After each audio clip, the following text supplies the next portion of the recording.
I just completed our first draft this year together. I've already been in a draft, but you've not. This was your first one. This also happens to be the first public prize league that you've ever been in. It is. All right. So normally, Adam and I, and Teresa when she's in the area, or anybody else that's left over after the draft, we always do a draft analysis. And what we do is we do a round-by-round breakdown, best pick, worst pick, and why. And I want to do that with you. So I'm going to ask you some interesting questions. Okay. But the first question I want to ask you is, you had the number 2 overall pick. Who did you take in the first round and why? I took Amon-Ra St. Brown. Okay, why did you choose him with the number 2 overall? I think of everybody else that was available, he was probably the safest and the most consistent. Okay. I could have gone CD. I was debating between either him or CD Lamb. Flip a coin in my head. Okay. I flipped a coin in my head. It went Amon-Ra St. Brown. All right. And then, like I've told you, in other leagues where I have the number 2 pick and Christian McCaffrey's gone, I could go CD Lamb instead of Amon-Ra St. Brown. I may do that. I don't think there is a right or wrong answer there. I really don't. So I had the number 7 pick. I went with Ja'Marr Chase. And the reason that I went with Ja'Marr Chase is once Amon-Ra, CeeDee Lamb, Tyreek Hill, and A.J. Brown are off the board, those for me are really the top tier with Ja'Marr Chase. Those are the guys that I want. I knew drafting in the 7th slot that I was probably going to be able to get a fairly decent stud running back in round 2. But here's the problem. The running backs in round 2 are there, but the wide receivers aren't. There's a gap. There is a gap. I mean, there's a few wide receivers that I would be willing to take in round 3, but very few in round 2. So I knew I was going to go with wide receiver. My wide receiver rankings, I've got Tyreek Hill number 1, CeeDee Lamb number 2, Ja'Marr Chase number 3, Amon-Ra St. Brown number 4, A.J. Brown number 5. But unfortunately for me, Amon-Ra, CeeDee, and Tyreek were already off the board. Right. I knew I did not want to go with a running back right there. Right. Because if I did, there's no way I'd be able to get. I knew there was no way I was going to be able to get Ja'Marr Chase, A.J. Brown, or Garrett Wilson. No. Those guys would be gone. They would be gone. But I also thought that it would be possible if I went wide receiver that I could get Jahmyr Gibbs, Saquon Barkley, or Derrick Henry, or even Travis Etienne. I know that's early. I like Etienne. Clearly, you took him, so you do too. So that's why I went with Ja'Marr Chase at number 7 over some of the running backs. Felt like I could still get a great running back in round 2. Did not feel like I could get a great wide receiver. So again, that's just kind of knowing and going with the flow. All right, so having said that, first round, I went Christian McCaffrey, Amon-Ra St. Brown, CeeDee Lamb, Breece Hall, Tyreek Hill, Bijan Robinson, Ja'Marr Chase, Jonathan Taylor, Justin Jefferson, A.J. Brown. What was your favorite pick in that? I mean, I don't know that they're there all really is. pretty good picks, but if I had to pick one, I mean, I like my Amon-Ra St. Brown pick. I really do. Right. And I like my Ja'Marr Chase because in a lot of mocks, Ja'Marr Chase is not there at number 7. All right, least favorite pick for me was Justin Jefferson with the 9th. I'm not a fan of Justin Jefferson. I've kind of downgraded him to a wide receiver 2. I'd be fine taking Justin Jefferson late in the 2nd round, first part of the 3rd round, just because of the upside. Not a fan of the downside with either rookie quarterback Sam Darnold and a lot of mouths to feed one ball. He's super talented. He's a big time talent. It's not his talent. A lot of people say he's quarterback proof, but we'll see if that's really the case. But do you really want your first round pick? Do you really want to take that kind of gamble on your first round pick? It's too rich for a risk. Not my book. Yeah. All right. 2nd round, I went ahead. I had the 4th pick. I took Saquon. So my prediction was correct. I knew I was going to be able to get a good running back, and I was able to. So I took Saquon. The reason I chose him, so Jahmyr Gibbs and Jonathan Taylor went in between. I took Saquon over Derrick Henry. I feel like both situations the quarterback is going to poach the touchdowns. I feel like in both situations the guys are running behind pretty good offensive lines. The only difference is we do award a half point for a reception, and I feel like Saquon's going to have more usage in the passing game, even with A.J. Brown, even with Devonta Smith. Derrick Henry's just never really been that receiving back. He's capable. He's very capable. So that's why I went with Saquon. He got the edge just because of the receiving workload. You took Travis Etienne at number 9, which I love that pick. I love Travis Etienne.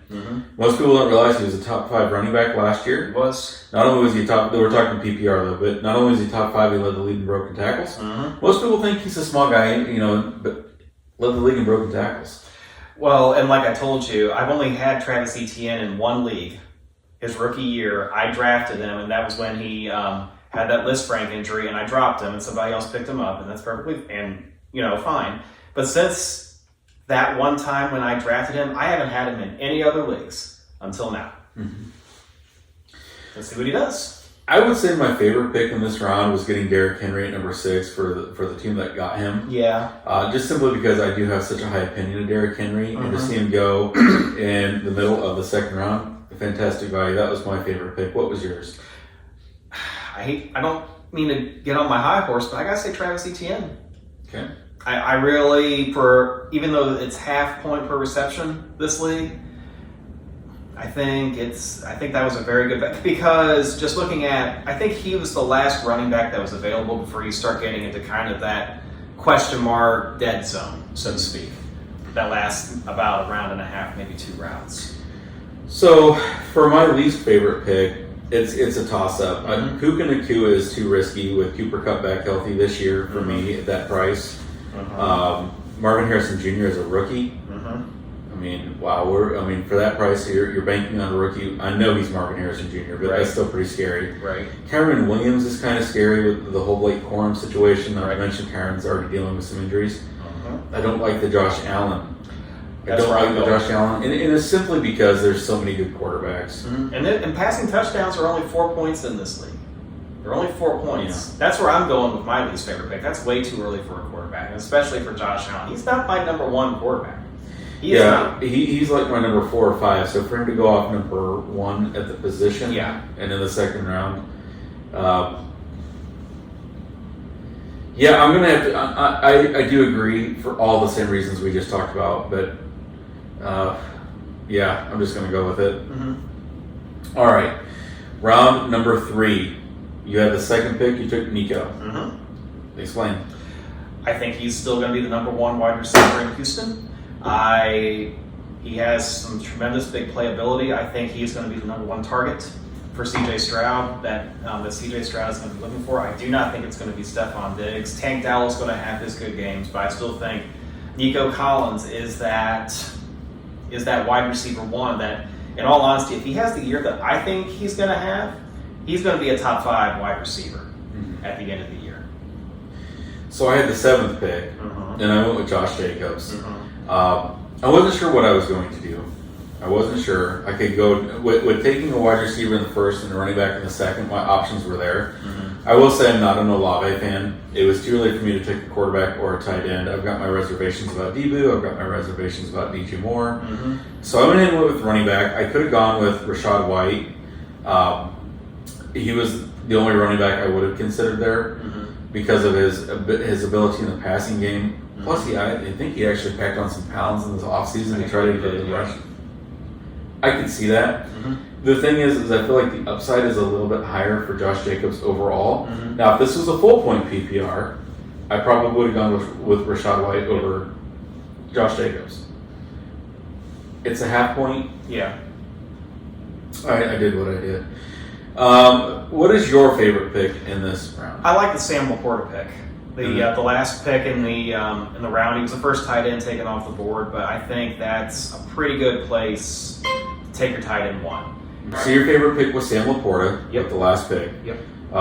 Probably pretty good value. You know, I've seen him go much earlier. I would have to say my favorite pick in this was, I mean, it's not for a value. It's just a guy that I'm very high on, was Drake London. Yeah. With the first pick. It's not a value. I don't like it for the value. It's probably appropriately valued. But I think Drake London, like Kyle Pitts, is going to be in for a big year. Yeah. So I really like that. I probably don't have a least favorite pick in this round, but I'm always happy when I see Chris Olave go. I know he's a 1,000-yard receiver, but I don't feel like until the quarterback situation in New Orleans changes, I don't feel like he's ever going to realize his potential. Right. So he's one of those guys that I avoid. Not, again, has nothing to do with his talent. I just avoid it. So who is your least favorite pick in that? I'd say Devontae Adams. I'm just not a big Devontae Adams fan. With the toss-up at quarterback out there, he's another year older. Don't get me wrong, he's talented, but he's one of those guys. I feel the same way about Devontae Adams like you feel about Chris Olave. I'm happy to see him go. Happy to see somebody else. Yeah. It's one of those, I hate to see him go, but I love to watch him leave.